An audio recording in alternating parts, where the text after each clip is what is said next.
Well, welcome back to Reflections and Real Talk, where we tackle finances, retirement, and everything in between. I'm your host, Judy. Many of my friends have talked about where we might retire to save money in the United States. Considering housing is one of the biggest expenses, we're going to take a look at that and some other factors that might be considered when you think about relocating. And although relocating means uprooting yourself and establishing social networks and learning neighborhoods, it often can provide a fresh start and a new sense of adventure.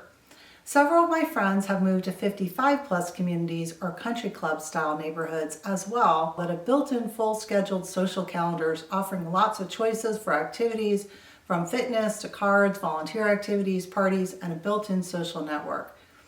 Not including country club communities, here's the average monthly mortgage payment in the United States, which varies widely by state due to differences in home prices and interest rates. Here's a breakdown based on available data in 2025. Number one, not surprisingly, the most expensive states includes California, with payments often exceeding $4,000, with areas like San Jose reaching $7,000, primarily due to high price homes. Massachusetts, average monthly payments in the Boston metro area are around $4,094. Hawaii is similar to California. Payments are high due to limited land and high property values. Now let's look at some moderately priced states, including Florida.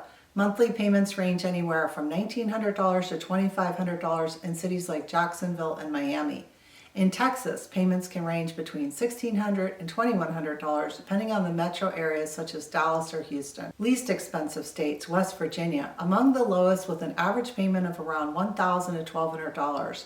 Midwestern states such as Ohio and Indiana, payments hover around $1,200 to $1,500 in cities like Cleveland or Louisville. These figures are generally based on a 20% down payment and a 30-year fixed mortgage. The national average payment is estimated at around $2,000 to $2,500 a month, depending on regional variation. Now, when it comes to housing, don't forget to factor in property taxes and other state laws regarding buying, selling, and transferring to your heirs. To calculate the true cost of housing, you'll need to factor in heat or air conditioning if you move to a different climate. Lawn maintenance can also be a significant expense if you have a larger yard or trees you need to maintain. Calculate HOA fees, or if you live in a condominium, townhome, or planned community. And if you're moving to a suburban area, you might spend more time driving than if you currently live in a walkable community. In some areas that are somewhat more remote, such as mountain areas or places like Hawaii, materials and goods have to be shipped or trucked in, and that can add a lot of cost to things like food and building supplies. Don't underestimate the impact of culture on your experience. The United States is quite large, and there are many unique pockets with different religions, local traditions, and cultures that may or may not suit you personally. And speaking of culture, you'll want to investigate things that appeal to you, like theater, the arts, or access to education, or anything else that stimulates you intellectually or creatively. Are you a fitness buff? Is the weather amenable to playing pickleball year-round? Or will you have to play indoors? Do you like hiking or biking? And does the new climate and community lend itself to those activities? If the climate is significantly different, you may have to invest in a new wardrobe.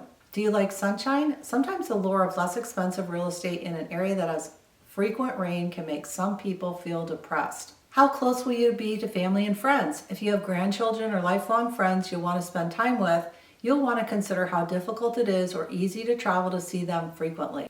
Do you like travel for leisure or travel abroad? Well, then you should probably also consider how far you'll have to drive to the airport and if you can fly direct or to major airport hubs. And if you're not sure if you like the area, you might try renting a place for a year or two to see how you like it first. If you found this video helpful, please like and subscribe, and don't forget to hit the notifications so you won't miss a video. Thanks for watching. Where have you considered moving? Let's get the conversation started in the comments section.